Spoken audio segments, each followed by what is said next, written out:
So everybody, thank you so much for attending our panel today. This is the So You Want to Get Into the Games Industry panel. We have a panel of experts here with us. We're going to be discussing just generally how we all got into the games industry, our different career paths. We're going to share some interview tips, some portfolio tips, and then have an open Q&A afterwards in case anyone has questions. We would be happy to answer them. We are not going to be discussing specific games. We're not discussing roadmaps or anything. So even though we'll probably insert little stories about our time with Bethesda and ZeniMax, this is not a panel talking about future Bethesda games or anything. So we will not be getting into that. Nobody left when I said that, so that's a good sign. All right, good. It's a good start. So we're going to start just by introducing ourselves. My name is Gina Bruno. I'm the Senior Community Manager for The Elder Scrolls Online, working at ZeniMax Online. I've been with the company for about 15 years now. And these are members of the development team, so you want to go next? Yeah. Can you hear me? Test? Yeah. Okay, sorry. Oh. Hi. I'm Vincent Wong. I've been with the company for, 12 years now? Yeah, I'm a senior animator. I started my career in QA for about, 5 years or so, but been an animator for 7. I don't know, that's me, so. Thank you for joining us. Oh gosh, both. Hi, my name is Chelsea Oxendine Davila. I've been with the company since 2016-ish. I am the lead technology manager at ZeniMax Online Studios. I also started off in QA and was able to get into the engineering team back in 2020, right before the pandemic hit. So I've been in the team since then. I am Mike Finnegan. I'm the lead encounter designer for ESO. I've been with the company for about 11 years and in the video game industry for 20. So kind of an old hat. And hi, I'm resident old guy. Yeah, right? Get off my lawn! I'm Dan Batson. I'm the lead UI engineer on ESO, and I've been with the company for 10 years now, industry for about 14 years, and I got my start in QA as well. So we're very lucky to have just a variety of departments representing the industry today. I guess just getting started, why don't you all talk a little bit how you initially broke into the industry? Because that's a question we get pretty frequently from people is like, well, where did you even get your start? Like, where do you start? So whoever wants to go first, if you could just talk a little bit about that. Sure, I can go first. So I actually went to school for game development, local school, University of Baltimore, for simulation digital entertainment. And the networking I built there is how I broke into the industry. A friend of mine was persistent, got in, and took me with them, and started in QA at Big Huge Games locally as well. So from there, it was just working your way through. I'll go. So I got in the industry how nobody gets in the industry anymore. It was completely luck. I was working, I think, retail, and some developers came in and I talked to them. So this is 20 some odd years ago. It's not exactly how you would get in the industry now. I guess from there, though, working your way up and kind of learning the ropes is how you would kind of work your way up in the video game industry, which I think is about the best advice I can give on that. So I loved games since I can remember, and I got my undergrad at Towson University for digital art and game design, and then I went to get my master's at American University for game design. So I was on the pathway actually to be a designer in the industry, but I also always had a knack for technology, and so I started off my work career as tech support for Geek Squad, and then I just knew I wanted to be a designer, and I just kind of fell into the technical space at the studio, and a friend of mine got a position at ZeniMax, and he was in QA, and they said, hey, this is a good opportunity. Went in and got in QA, and then from QA was able to, work my way up, talk to people, work hard, and get to the position I am today. I actually didn't know that. That's very interesting. I didn't know any of that. Crazy. So the way I got it, well, first and foremost, I was always considered myself like an artist first before I was like a game like developer, designer, or anything. So I went to school for that. I went to UMBC for animation, and the way I got in was just pure tenacity, just a lot of rejection, like constant, like a lot of rejection. But I just kind of kept at it, and I had to kind of figure out a way to kind of like, because obviously like what I was doing wasn't good enough. So it was a question of like, how do I get that good? How do I become an asset for a studio? So I figured if I can't be at the career path that I want to be in, I can at least be next door to it. So I started doing QA. And from there, I made friends. I got mentorship from David Sunita. I'm not sure if you know him, but he works for Axis now. Yeah, he's a good guy.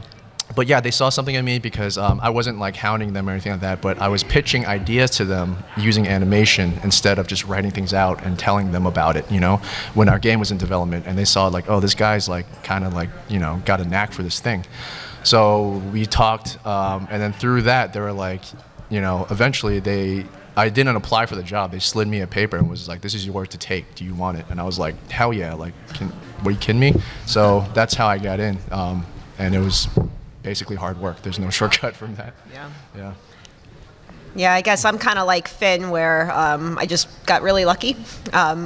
My degree was in criminology and criminal justice, so not at all Exactly in game like designer. That's exactly like community management. It's exactly like community management. I am policing the community in a way, so I guess it kind of works.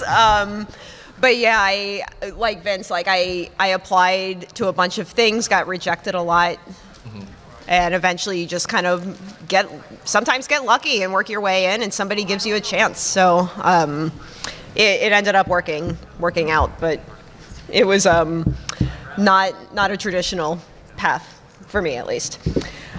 So what would you say are some common misconceptions that you all frequently hear about breaking into the industry?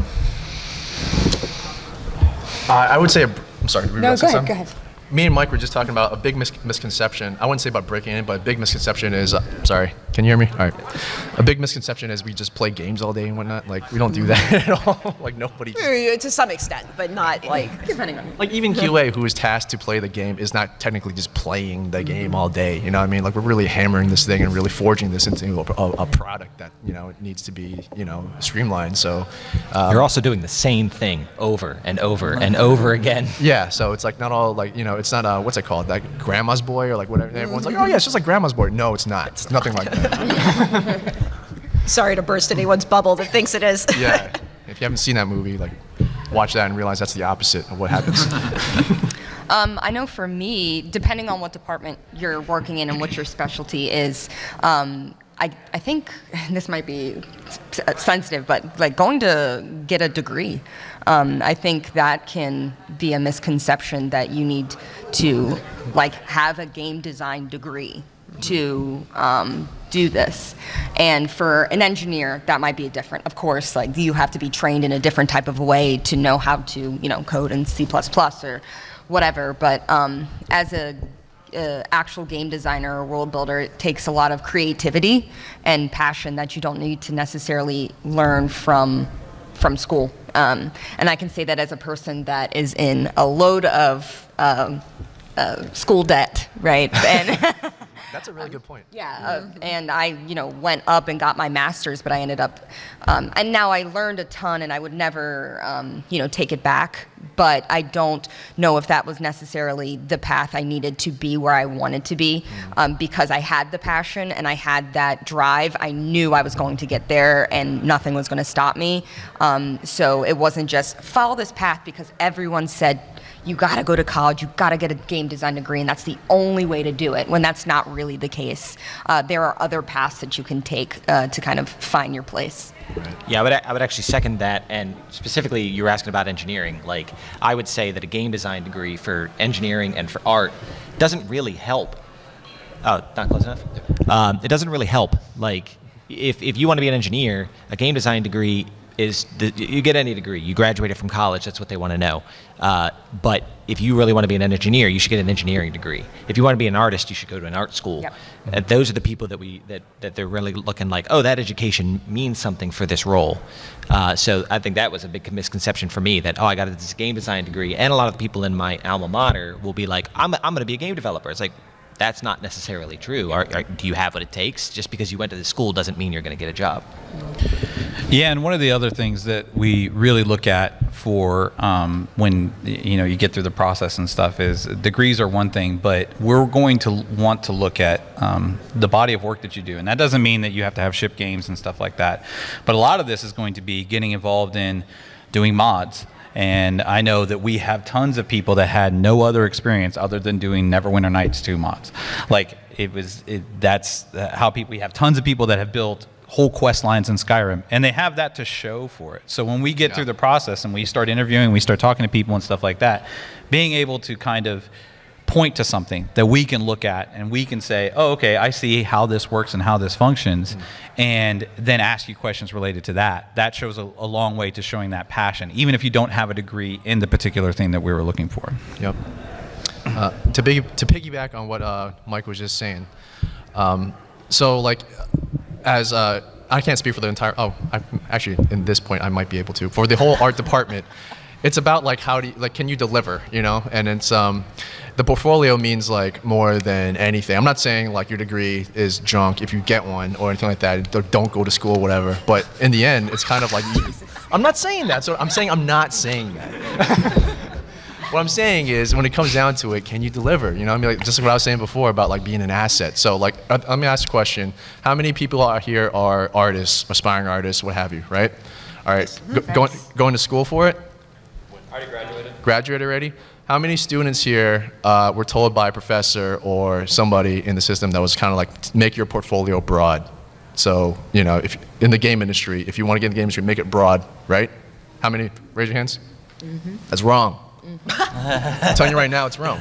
And and they're trying to help you the best way they could, but in the game industry, we're hiring specific people for specific tasks. We're not getting this magic wrench that does everything, Mm-hmm. So, and that's what I was trying to do for a long time, which was like kind of messing me up, because like I was trying to do like modeling, I was trying to do animation, I was trying to do concept art, and there's like a bunch of people that are like wicked good at that, way better than me, and they were just mainly focused on that. And one day I just had to stop, and then somebody, a colleague, was just like, Vince, like, what do you want to do? Like, what are you about? And I was like, oh no, what do you think? And he's like, no, don't ask me. Like, what are you about? And I was like, well, animation, because I mean that's what I studied for. I love telling stories, like, and I didn't think I was able to do. And that's the main thing. When I was a kid, I didn't think I was able to do animation because I was like, it's too hard. Like there's 30 frames per second. There's no way I can draw that fast. I was telling myself all these things. Turns out is exactly what I was built for, because I was most passionate about doing is telling stories, and animation was the perfect medium to do it. So after I put everything into animation, that's when things changed for me, and that's when I became an asset that was valuable to the studio. So if you're an artist right now trying to get into the game industry, tailor your portfolio to get someone's attention, don't show us everything. Show us the thing that you are about. Like, what are you specifically passionate about or great at, and really lean into it. And that's the best advice I can give you as an artist. And to plus 10 that, thank you. And to plus 10 that, if you are trying to be an artist, for example, or even an engineer, or whatever your goal is, it's better to be an expert at one thing than okay at 10 things in a lot of cases. Like Vince said, if we see mid-level character concept, if we see mid-level animation, mid-level modeling, it's difficult to kind of find a comparison to where you could be, and less of a passion. Passion for art is huge. Passion for animation is specific, and that really, really shows in the work that you do when you focus on a single thing that you want to do. And Vince said, raise your hand if they told you to be general in your portfolio. That was absolutely me as well. Mm-hmm. And it was like, oh no, I can do everything. Everyone's going to like me because I'm a jack of all trades. But I was an expert at none.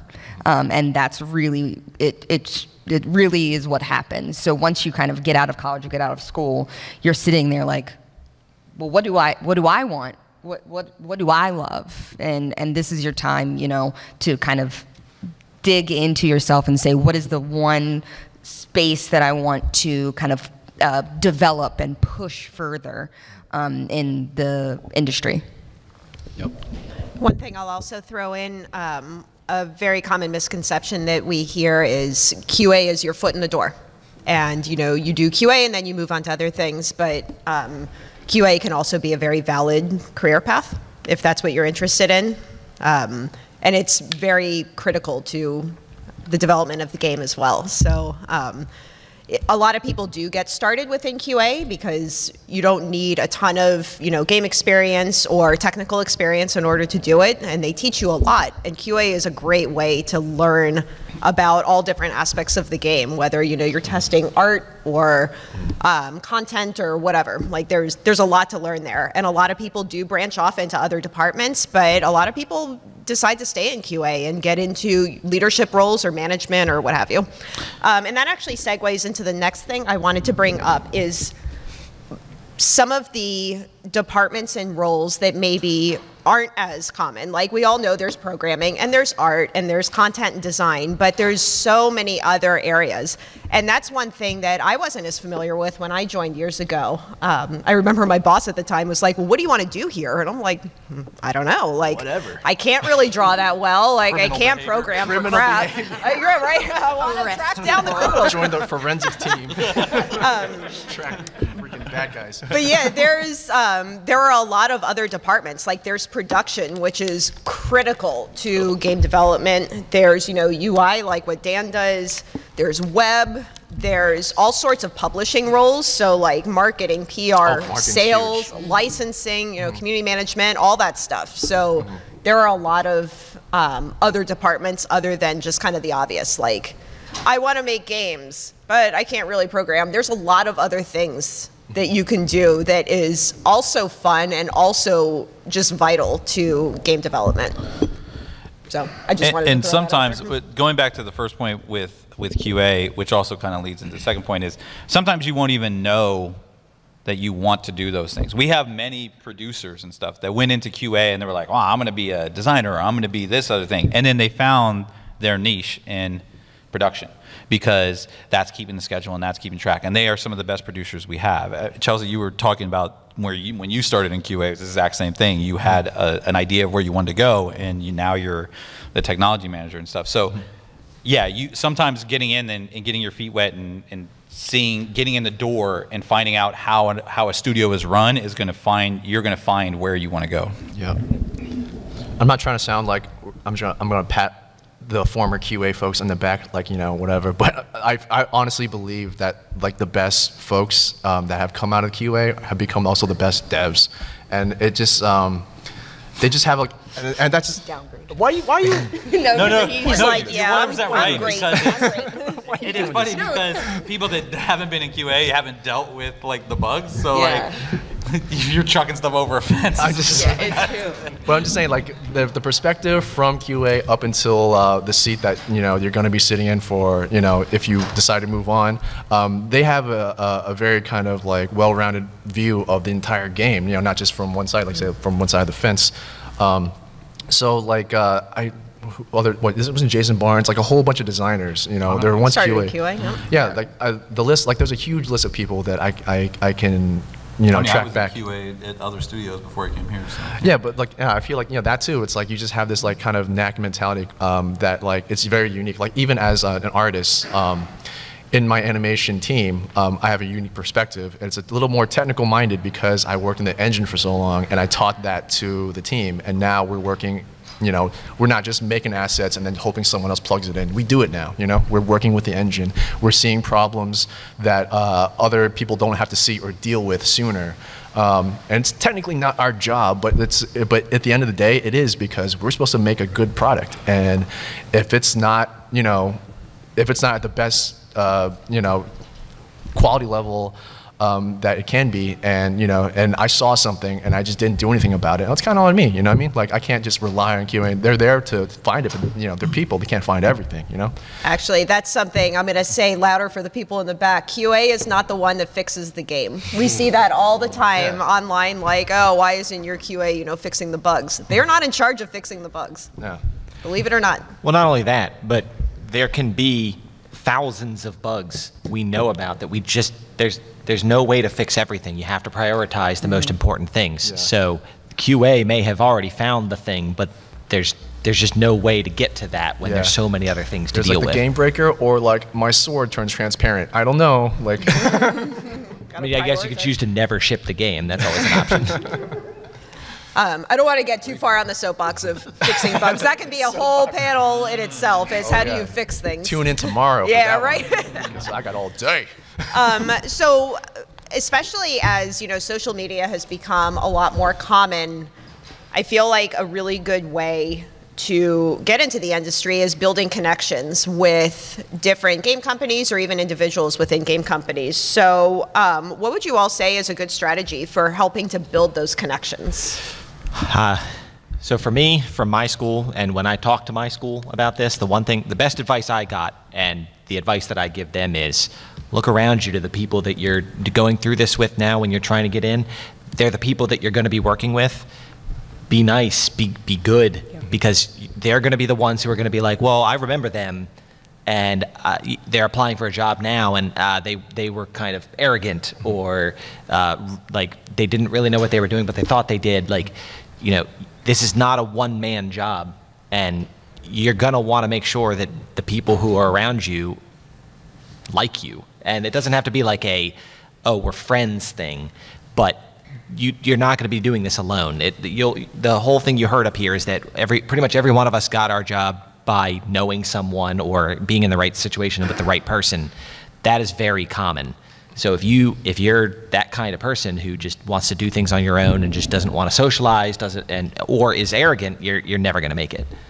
Yeah, the games industry is much smaller than I ever expected it to be when it comes to the people that you see often, and the people that have worked with other people or worked on this game or been to this convention or like know folks. And keeping those connections is really important because, like Dan said, they are going to be the one at the new studio that says, you know what, I worked with this person and they were awesome. Let me see if they're interested. Or, I met this person at the convention. They showed me their portfolio and wow, that was fantastic.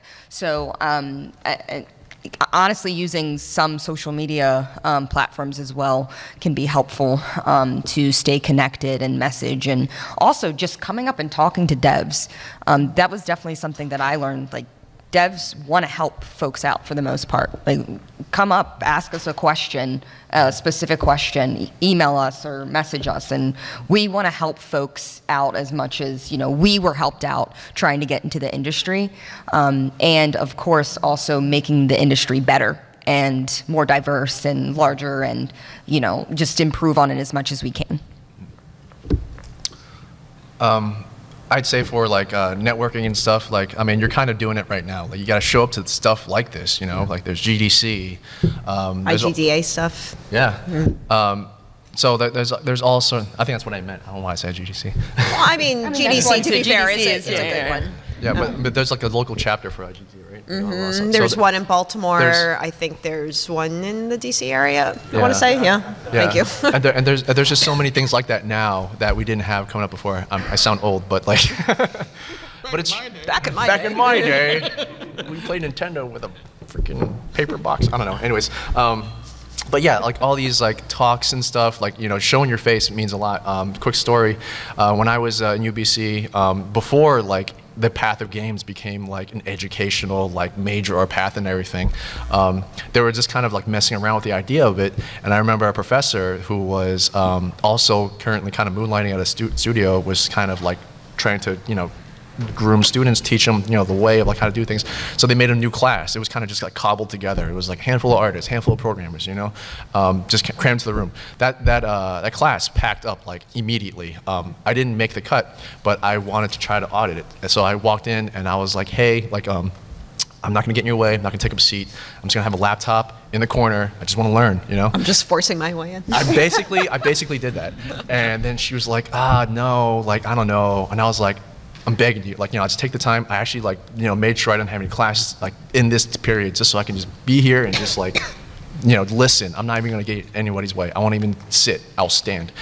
She was like, no, you know. So long story short, she felt bad about that because now we're colleagues in the same studio, and she remembers that. And then, you know, she was like, I'm really sorry. I was like, no, like, don't be like, no, I don't want to tell you.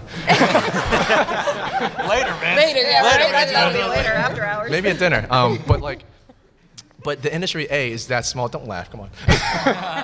The industry is that small. A. Then B. You know, it's like you're gonna run into each other like over and over again through your career. And my then professor, now colleague, said exactly like, I should have let you stay. You know, I saw you. And she told me, I saw you coming to all the conventions. I saw you showing up to all these talks. I knew you were serious. And then that's when I knew I made a mistake. But I was like, well, you know, I got to where I was going, so it didn't matter, you know. But she like feels super bad about it. And I was kind of like, don't, because now we're peers, you know, like whatever. But, you know, it makes a difference. Like, show up. Like, and that's, people will say that for anything. You know, step one to success, showing up. So that's what I got to say about that. Like, You're here. Good advice. So let's say somebody is ready to apply. They're getting their resume or their portfolio together. What do you typically look for in an applicant, whether it's just an applicant themselves or their resume or portfolio? What are you looking for? I'm going to say, thank you. The first thing I'm going to say is something Dan said earlier, which is we all that are at this table like each other. And we're all, I knew it. I knew someone was going. And, you know, for the most part, everyone that we work at the studio are good, kind people and that everyone wants to work with. That's the first thing I'm going to look for, is if the team that you're going to be working on, or any of the folks at the entire studio, are going to, you know, be able to work with you. If you fit our culture, and our culture of like positivity and like friends, and, you know, we're all really nice people. That's really, really important. You could have the best portfolio in the world, but if you're a jerk, we like to say not a team player. Not a team player. Not a team player. Yeah, I've been involved in many interviews with different departments: engineering, art, production, design, and one of the questions that's asked in every one of them, no matter what, is, do I want to work with this person? And they, like she said, you could have the best, you could have a great resume, and you could really know your stuff, but if we're like, this person's not going to be a fit, like, we're not going to get along, we don't want to hire them. It's hard, yeah. Yeah. For the animation, we just went through like a hiring process for new animators, and it's something I remember because my director said this when we were going through all these candidates, and they could be from different studios. They could be a fantastic talent on the portfolio, and I know this kind of contradicts what I said earlier, but the portfolio was fantastic, which kind of led us to the second part of the interview, you know, and then when you're sitting down and you're kind of just like, like, I guess, you know, like, kind of just like meh about the whole situation. We're not saying you have to be like frothing at the mouth for the job, but we just have to see that you're at least passionate about being an animator, because you cannot teach passion. And that's something that I remember from my mentors, and they're telling me that like trying to draw that passion out of somebody is very, very hard. Like, even if they're like, you know, good enough for the job, but you're not seeing that they're like totally into it, like, you know, they can do better but chose not to, it kind of sucks, you know. Conversely, like, you get this guy straight out of college or whatever, his portfolio is like pretty okay, but you see the potential about how far they want it, how far they want to go. That outshines kind of like, you know, there's a balancing, you know what I mean? Like, you know, they could be not the same level of talent as like X guy from, you know, that's been in the studio, for the game industry for like 5 years, from another studio that made a reputable game, and this guy's fresh out of college, but he's so hungry for it, and you can tell that he wants to be in it for the long game, you know, because folks that are that good, that kind of just like think they're great stuff, there's no guarantee they want to stay at the studio. Like, you know, we're going to have to go through this process all over again. If he comes in, gets a paycheck for like a year or two, and then just bounces, like, that's not great. But if you find somebody that believes in you, believes in your culture, believes in the product that you're making, and most importantly, is excited about doing what they do, you can't fake that, even if you try to. And that's the person that we're looking for, you know, because I've been in the studio for, like, I just got my 10-year crystal. That's nuts to me. I haven't done anything for 10 years, you know what I mean? Like, I became a senior animator. Who knows what crystal means?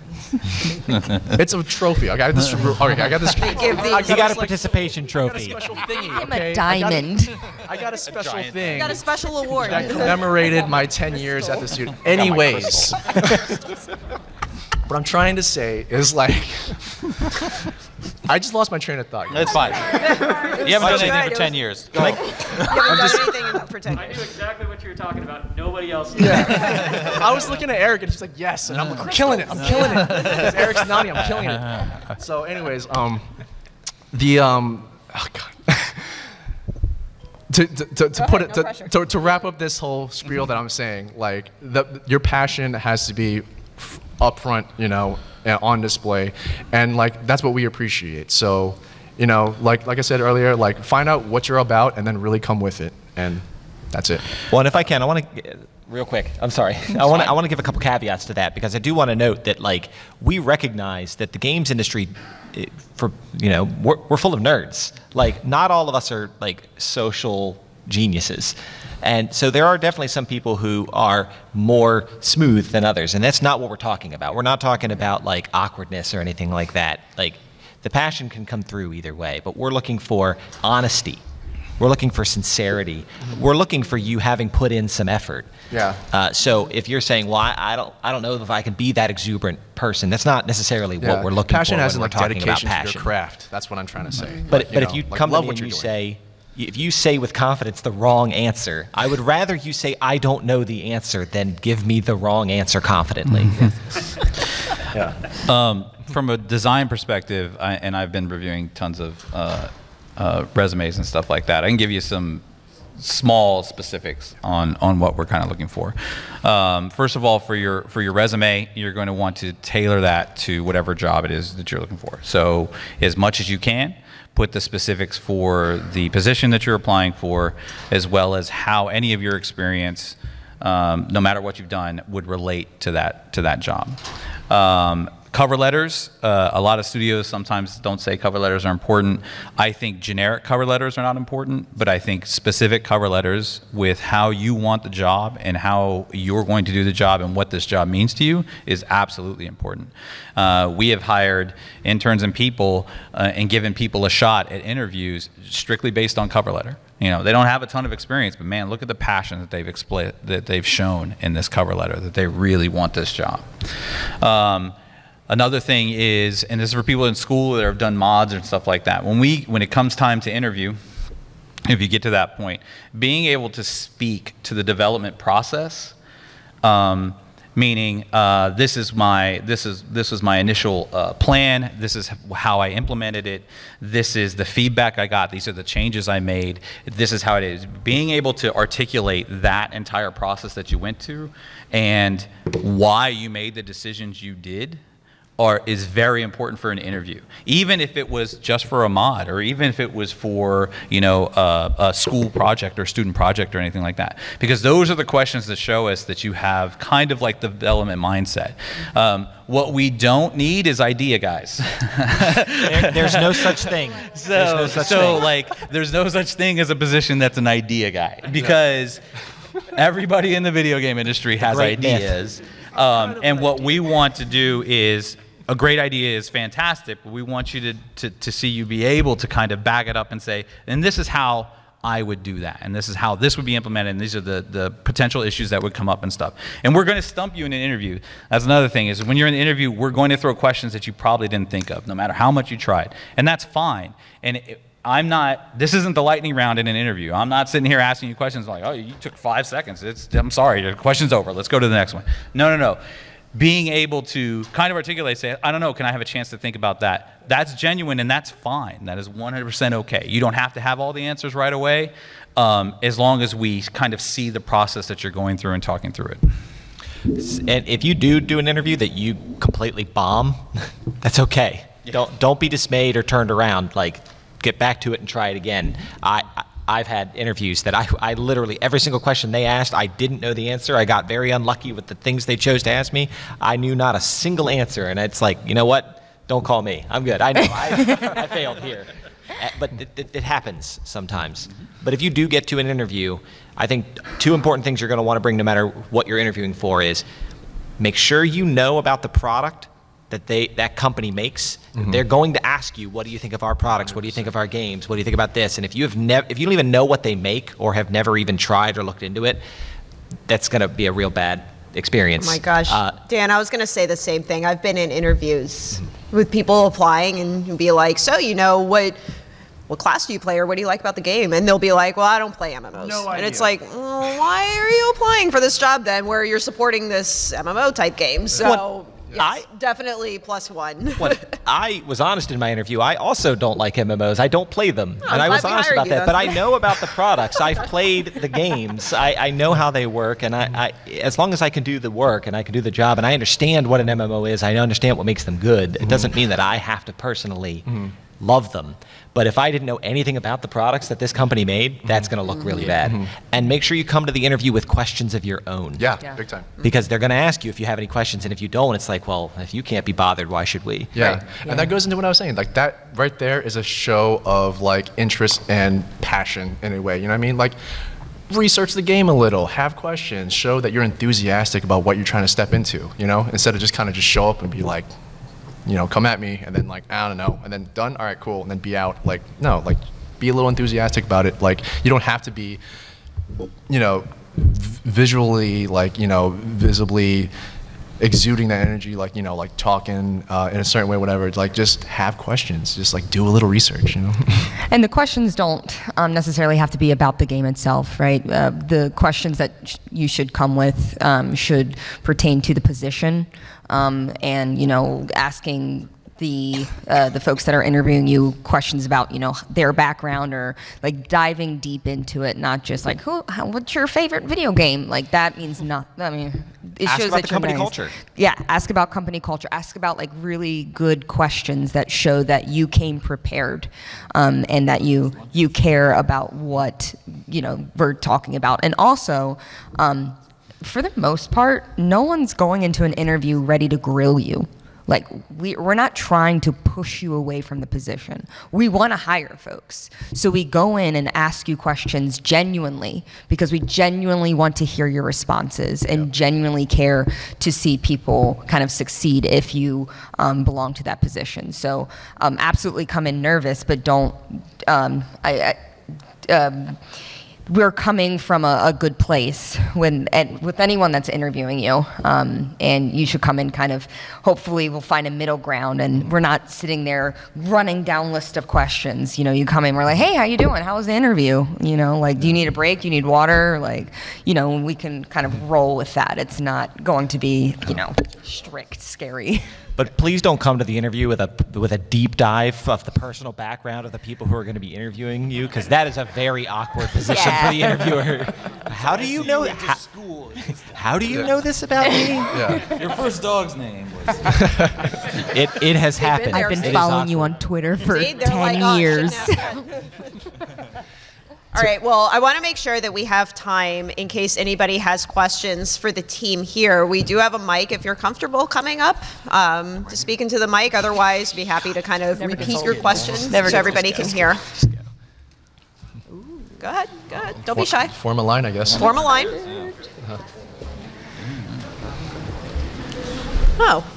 That's a lot more than I was expecting. That's okay. That's okay. That's okay. We can stay after too. We can even talk outside if we run over. I'm very It's cool. glad you guys showed up, because I thought 7 people were going to be here. So this is And really we already impressive. know 6 out of 7. So. All right, go ahead.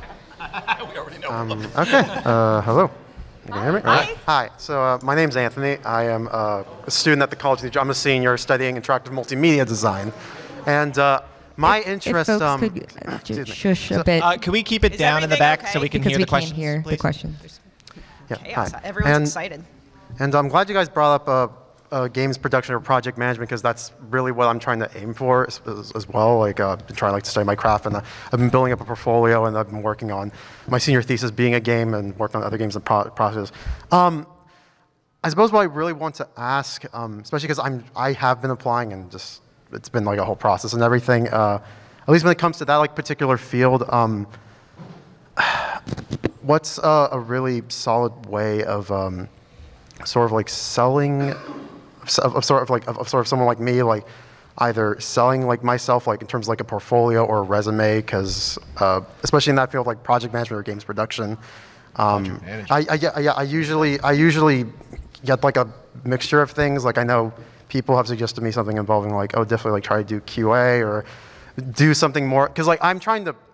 I think, like you mentioned before, like trying to diversify myself. It's like, oh, I can manage like other, which I like doing that. I like working with teams of people a lot, but I just don't know how I'm able to like sell that or sell myself in that particular mess. I'm going to tell you something you might not want to hear. Okay, go ahead. But if you're just starting out in something like project management or production, you might want to, if you want to be in games, you might want to consider QA. Okay. And the only reason I say that is because from my experience, we typically, if we're hiring a producer or we're hiring a project manager from outside the company, we're probably looking for someone mid-level or senior, not an associate.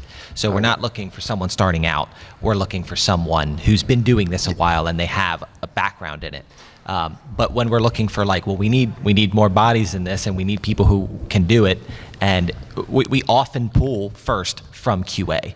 So if you know that's something you want to do, like QA really is a legitimate pathway into the industry for you. And for project management, if that's kind of what you're looking forward to, when it comes to portfolio or resume, it's difficult because there's, you don't have a game that you can kind of output or a code base that you can kind of show. But when it comes to management, the main thing is going to be your personality and your processes that you put in place. We're going to ask you to talk through a scenario. As the project manager, what would you do to solve this? We ran into an issue. How would you go about this? I highly recommend taking like LinkedIn learning classes for product ownership, product management. I learned everything from just educating myself in these trainings and learning how to kind of approach items from different pathways and, Scrum and what that means and how important it is to the development cycle. Like these are the type of items that you kind of want to work into when you're thinking about management, and also organization. Sometimes folks that are in project management positions or want to apply for them show like awesome spreadsheets that they've done and how that helped, a problem. Not just a spreadsheet, but we have to know what that did. You can show me spreadsheets all you want. You can show me your processes all you want, but tell me what problem was happening, how this solved it, and what mitigation strategies you put into place to make sure that this never happened again. Okay. You can also get Scrum certified. There are certifications you can get that go a long way as well. Thank you. All right. Well, That was really good. Like, I learned something. Thank you so much. That's what the car ride's for. Thank you so much. Thank you. That was an excellent question. Hello, how are you guys? Hi. Good. I have a different gamer question. It's more of a music question. I'm an artist, producer. I'm also performing later, but whatever. But my question is this. Right now, I score films and things like that, like for different things, and I've also done music for a couple of indie video games and things like that. Okay. My question is, are gamer reels the same as film reels when you apply for things like that, or is that like a?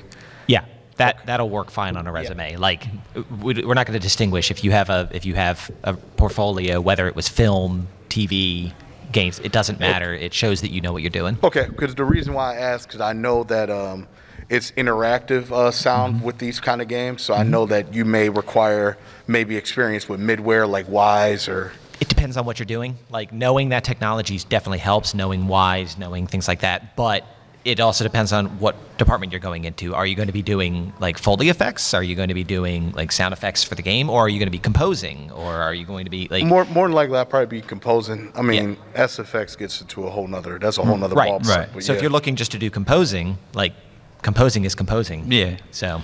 And a lot of the people that we have hired, it really depends on the discipline you come from. But for audio, if you're not doing sound effects, you're not doing that kind of stuff. And even if you are, you're going to have your reel tailored to that too. So if you want to do composing, it really doesn't matter where the composing comes from. As long as you put together a good reel, because adapting that composing to a game is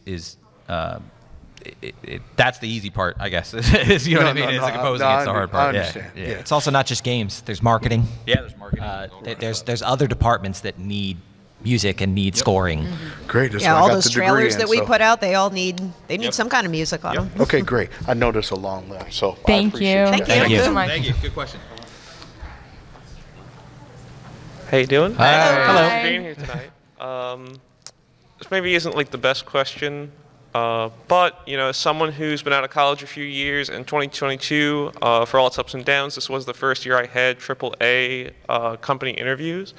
I had 3 different interviews with 3 different interview processes with 2 different companies, and on the last one, I was kind of like, I got this. I was like, it felt like I have a really good reference and everything. I have the experience, and I finally hear back, and they're like, hey, we're not hiring you. We're sorry. And I was like, kind of in that one of those situations. And I asked for feedback, and they're like, well, we need someone with a little more experience. And I'm kind of at that point where I'm like, I do something where I'm like, in my case, motion capture, being a 3D animator with experience in mocap, and that's what I'm trying to get into.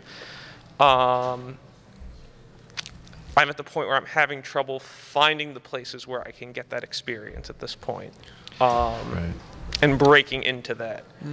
I think Vince touched on it earlier. Perseverance. You just got to keep applying. A lot of times some of us applied 10, 15 times, interviewed a dozen. Like you just got to keep trying. And it may have nothing to do with you. There could have been 4 other people who applied, and it just so happened that they had one that was a better fit, and it had nothing to do with you. No, absolutely. Talk about paid internships too. Yeah. Did you apply for a full-time position or a internship? Full time. Okay, so especially coming straight off the streets and whatnot, like it's probably best to look at. Don't do that, man. Come on. I talk the way I talk, right? The best thing to do in your position is probably look for an internship, whether it be paid or not. Yeah. Because once you get that, what's that? Contractor position. I would say paid. Paid. Contractor for sure. But I mean, to be honest, like I don't know, just speaking from my perspective, like getting that experience is so invaluable. Like I was willing to take an unpaid internship just to get that experience. Yeah. You know what I mean? Well, not to cut you off. I'm sorry. No, I'm good. Go ahead. That's where I'm kind of at, where I'm like, okay, well, what are like my contract options, my internship options, and the internship options in particular are like hard because I'm looking at them. It's like college students only, and I'm like, I'm not quite a college student anymore. So Once again, QA is an avenue. And also, once you're in, it is so much easier to get another job. It's that first job breaking in is the hardest one. Yeah. Then you're in the fast lane after that, like because you're in the industry officially, whether you're in the career path or not. Yeah. You're in the books somehow. Your name is relevant now. People, I don't want to say it like that, but I'm saying people know who you are now. You know what I mean? And it's only a matter of time till the right people know who you are, and then they pluck you up. But another thing is a lot of times studios will have really good internal mentorship programs. I know that we have something like that where our lead concept artists and stuff like that will mentor QA or other designers for to teach them the ropes of like concept design and stuff, or concept art and stuff like that. So getting in that ground floor kind of thing, and then making yourself known and say, hey, this is an area I want to go to is good. I knew I was going to be an engineer. In school, that's what I wanted to do. There was nothing else I was going to do. I could not get an engineering job. I got a QA job, and from there I went to engineering. Yeah. All right. But yeah. Thank you. I will caution, we keep on mentioning, start with QA.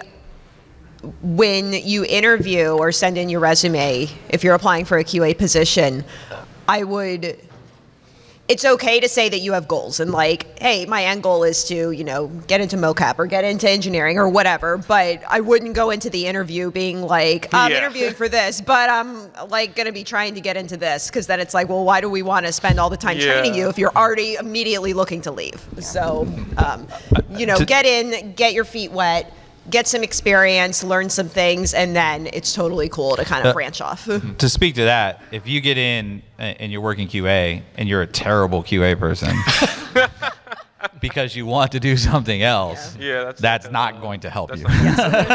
So this goes to the whole work hard aspect of it. Like when you get in, okay, great. Embrace it. Embrace the position you're in. Yes, keep your eye on a goal that you want, but definitely embrace what you're doing and be the best at whatever position you are in. Great question. Thank you so much. Thank you. Good luck. Just let everybody know. Can I get your contact info? My studio's looking for a motion. Hey. Did you just see that? That was amazing. All right, who else wants to get hired? We were gonna pluck you up, man. So just to put it out there, we just got the 10-minute warning. So like, do we want to, if this line doesn't get crushed, do we want to take questions? So we can take a couple more questions, and we can totally like meet with everybody off to the side. Like, yeah, we'll stay around to answer your questions.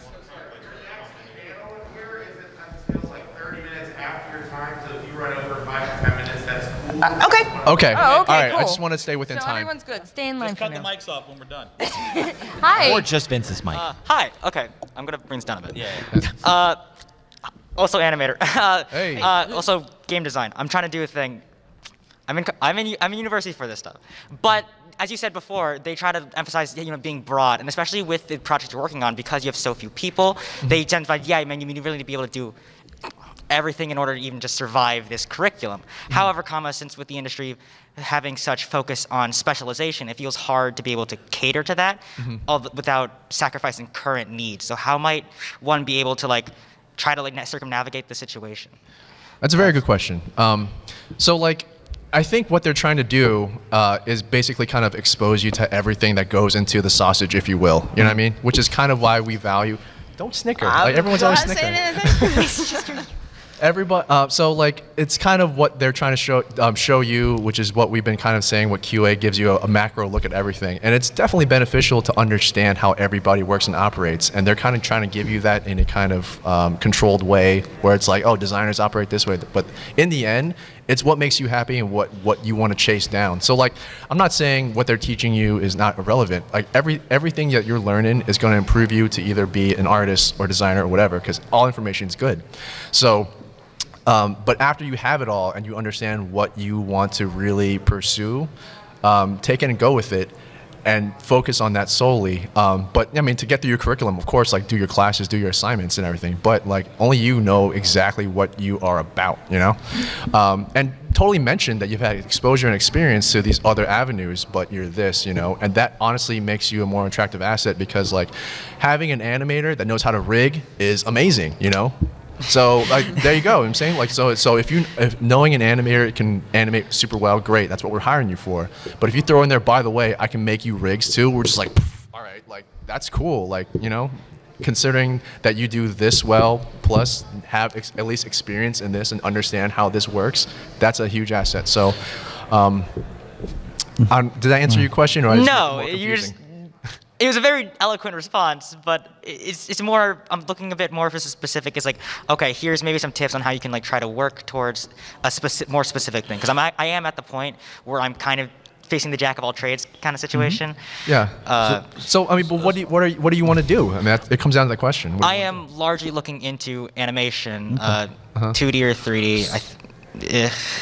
So this kind of goes to what I talked about a little bit before, where I was talking about be specific in when you're applying and stuff like that. So if you want to be an animator, you're going to want to build an animation portfolio, even though your school is telling you to do all the other things. And that's great, because a lot of people won't find what they want to do until they've done everything. And they say, you know what I mean? But now that you know, or if you say, oh, I want to tailor animation, that's great. start to build an animation portfolio. If you want to do, if you're like, I don't know if I want to do animation or game design, that's great. Build 2 different portfolios so you have a game design portfolio. Make sure it's specific. You don't want to like buckshot the thing and be like, I can do everything and here's my portfolio, because then we're looking for very specific things. So if we see a bunch of stuff, it's like, that's all great, but that doesn't really fit the niche of what we're looking for. So that specificity, especially when you're applying for something, is going to help you out. Right. And this is also a true thing for anybody, anything they want to do if they're in school, is we're expecting that you're doing stuff outside of school. Yeah. It may not be fair, but you need to be doing stuff on your own. Find a problem or create a problem for yourself and then solve it. And show us that you did something creative like that, because if all you come to the interview with is school projects, it's probably not going to be enough. Yep. We need to see what you did outside of school, beyond the assignments. Yeah, the stuff is not going to just be thrown into your lap. School is not, like I was saying earlier, school is not a checkbox to get you a position at a studio. You have to, school is for you to learn and for you to decide where you want to go. And once you make that decision, you know, you can still at school finish your projects, but start incorporating your space a bit more while doing things on the side. If you have to, you know, if you're focusing on straight animation and you're rigging in school, like keep working on animation outside. Do small projects. Yeah. Like you said. Do a game jam. Do game jams. Do a lot of those. Show things that are not school projects. Because school projects, people say, these are my school projects. A lot of times school projects, you did like 10% of the work, and we'll ask you, well, what did you do in this? And you're like, I did this. We want to see what you've done outside of it to show that you have passion and it's not just something you're expecting to just happen. Yeah. Okay. Even if you went to like Animation Mentor or something, which is a very reputable school, they're kind of hand guiding you how to do the animation. We get a lot of applicants from them too. Like, we want to see what you did like from your mind, by yourself, on your desktop, no guidance. You know, like definitely add what they've done, what you've done there at, like, let's say Animation Mentor, but like, or wherever if you've went. But in the end, like they were saying, it has to, your passion has to show through your work and your personal projects. All right, thank you. Yep. Thank you. All right, we'll take one more question, and then we promise we will hang out for a little bit afterwards. So, yeah, you can line up maybe by Kevin or something. Sounds good. Hi, I'm Wyatt, coming in from Virginia Beach. Hey. Oh, hi. I am a screenwriter and script doctor coming out of Virginia Beach. I've done film, I've done TV, and I've been working with a buddy right now for a startup, and we've gotten something great going on right now. But as far as an issue that I'm running into for story specifically, as far as arts are concerned, is at a degree where, like, you actually apply for a story department, or do you just pay for the script and buy it? Because, like, I want to be a part of someone's story. Effectively, like, even when I do ESO, I'm seeing, like, even for the old trailers, I think back in like 2015, if I remember correctly, like, you can see all 3 classes, you can see the sub races, you can see all these different things, and like the story is progressing, even though there's no dialogue, no names, no nothing. But there's still a story there, and effectively it's back to the players to actually build it. And I'm wanting to actually, like, build an experience for people, but even for the angle that I'm trying to get to, there's really no way that I'm finding to kind of take that step for story specifically, because video game studios normally have a lot of the technical side to it, but for story specifically, I'm not really sure how to approach that, because you could also go about the route of actually, like, just buying IPs and buying the rights to it and then producing it just that way, because now you have the rights to it, you can remake it. But for actually creating something original, like what Bethesda has done with the Elder Scrolls as a genre, just going about that route. No, go ahead. So we don't typically, we're not going to buy a script or a story from somebody. That's not how we would operate as a studio. Usually as a studio, we have on staff narrative designers. And those are lead writers, narrative designers, fiction writers, and stuff like that. There's a technical aspect that we're looking for, but that is from the standpoint of that position, that's a teachable position. So when we are hiring writers, narrative designers, we're looking for the writing aspect of that. So that's where your portfolio should be tailored to, depending on the game that you're looking at. Writers are going to deal with a whole bunch of stuff. It's not just script and story. Sometimes it's writing books in the game. Sometimes it's naming items. It's going to have all this other aspects. But if you have the core principles of writing, especially from a script standpoint, that's going to help you in spoken word games. So in the games that have VO, being able to write from the perspective of this is how a movie script is done, how people actually speak, that's going to help you a lot. And that's the position you're going to be looking for. We're not going to, very few studios, if ever, will just buy an IP or buy a script off anybody, because we already have tons of writers and narrative designers and stuff like that in-house that we're going to craft those stories. And if you want to be a writer who creates something new, like a new IP, the route to do that is an indie game. You need to basically either start a studio or find somebody looking for that. Like you're going to have to go indie for that. Yeah, I have the a buddy big, that works the big on companies already have those people. They're not looking to hire them. Yeah, because I have one script right now that is a basically a rewrite of H.P. Lovecraft's From Beyond that I've gotten feedback from Gearbox on, and he said he loved it. Okay. And I'm like, I want to like be a part of people's story, but I just need that step, and so I'm working. That with will Startup help right you now. get in for Yeah. sure, because it shows that you can write. It's just you're going to be writing someone else's story for a while, for sure. If you're going to get into AAA, you're writing someone else's story. Yeah. And you want to look for that narrative fiction writer kind of design position is really what you're going to want to do, and use that as part of your portfolio. Thank you. Thank you. Thank you. All right. Right before we wrap up, we're going to do just like lightning round, 20 words or less. If you have one piece of advice Oh my God. I wasn't ready. for someone looking to get into the industry, I gave them everything already. I know, right? You want more? You gave all that you could. One piece of advice. What would you say? I'm going last. Okay. I was going to say, I'm going last. Too late. Okay, I'm go first. I'm speaking for the folks in the room that are the minorities, the minorities that are not represented as much in our in the game industry in total. We have to keep pushing and breaking out more.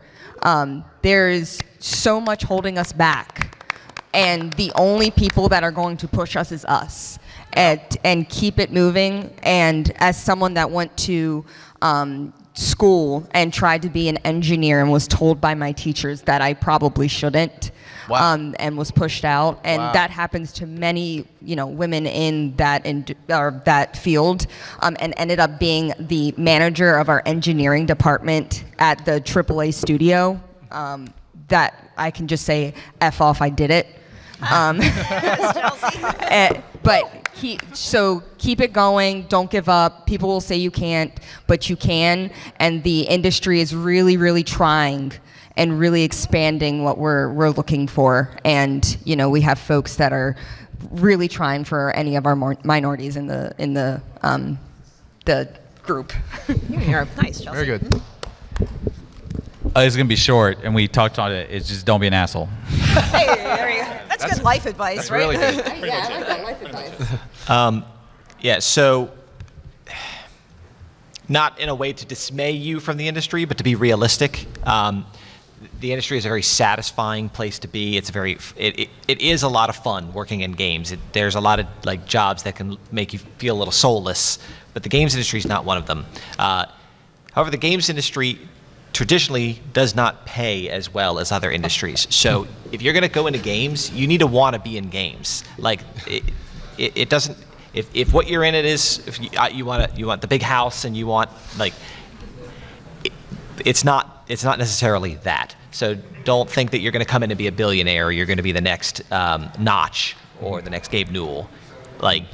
It's harder than a lot of other jobs. It's more challenging. You would think that it's not, but it is harder than you think it is. Just playing games all day. It's just like Grandma's boy. So don't come in with a false expectation that you're doing this because it's going to be fun, and it's just going to be fun. It is going to be hard, but it's a lot of work.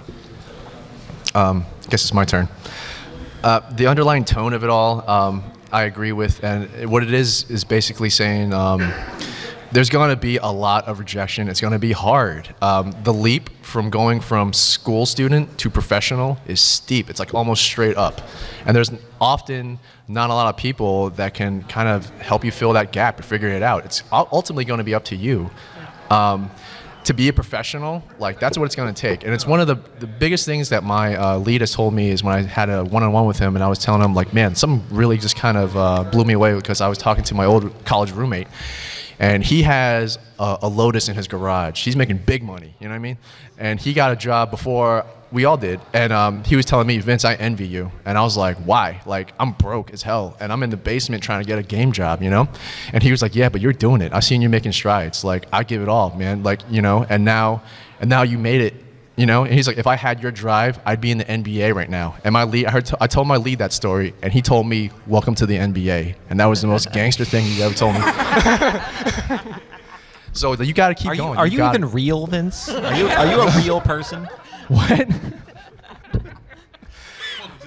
Anyways, I don't know if that motivates you, but I'm just telling you, like, you know, that's the realest thing. Like, it's going to be a lot of rejection. It's going to be super duper hard. Don't stop. Keep going, because that climb is almost straight up. I'll say if you're looking for a position specifically that's a little bit more public facing, if you're active on social media, for the love of God, just stay professional. Like, you can still be yourself, you can still have opinions, but especially if you're going into more of a public role, like, we will check your social media profiles and make sure that you're not, like, you know, trash talking other companies or other people or whatever. So just stay professional is... She's trying to say, don't talk like me at this panel. Don't be like him. She's agreeing with Finnegan. Don't be an asshole. There you go. It all comes around. All right, we're going to wrap up. We will hang out for a little bit and chat with all of you in line. But thank you so much to everybody for coming out. Thank you all so much. It was great talking to you. Thank you.